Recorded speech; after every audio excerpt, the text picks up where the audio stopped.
বন্ধুগণ, 25শে ডিসেম্বর তো চলে গেল। কেকটা কাটা হলো। হ্যাঁ, আমার বাড়িতে কিন্তু কেকটা কাটা হয়ে গেছে। ঘরের মধ্যেই ছিল কিছু নিত্য প্রয়োজনীয় জিনিসপত্র, আর তার সাথে 10 টাকা দিয়ে আনছিলাম শুধুমাত্র একখান ইনো। তাই দিয়ে ফাটাই ফুটা দিলাম একটা কমলা লেবুর ঝোল, একটা কমলা লেবুর রস টস বের করে দিয়ে তার মধ্যে ময়দা, আর তার মধ্যে তোমার দিলাম একটু দুধ, আর দিলাম ইনোর প্যাকেটটা দিয়ে সুন্দর করে ফাটিয়ে রেখে দিলাম আধা ঘন্টা মতো।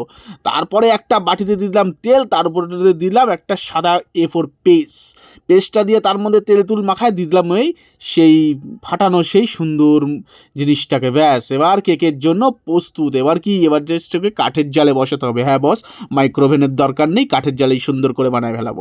1 প্যাকেট নুন, অর্থাৎ 500 গ্রাম নুন দিয়ে দিছি, সুন্দর করে নাড়াচাড়া দিলাম, তার মধ্যেই কেকটারে চাপায় দিচ্ছি। ব্যাস, এবার শুধুমাত্র ঢাকনের পালা, আর 2 ঘন্টা সময় দিলেই ও খুব সুন্দর হলে ফুলে ফেপে উঠবে। 2 ঘন্টা দেখতে দেখতে তো যায় না, অনেক কিছু করার পরে 2 ঘন্টা আইলো। তারপরে সেই ইটটারে সরায় ঢাকনা ঢুকনা খুললা একটুখানি চেকিং করতে হবে, কি দিয়ে না ছুরি ডুবাইয়া দেখতে হবে, যে ছুরি ডুববে যায় তাহলে তো হয়ে গেল। ব্যাস, ছুরির গায়ে কিছু লাগে না, তার মানে কেক পারফেক্ট।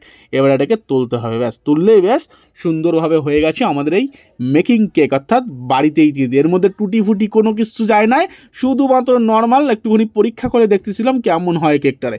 ব্যাস, পরীক্ষা তো বেশ পাশ হয়ে গেছে, কেকটাও বেশ ভালোই হয়েছে খাইতে।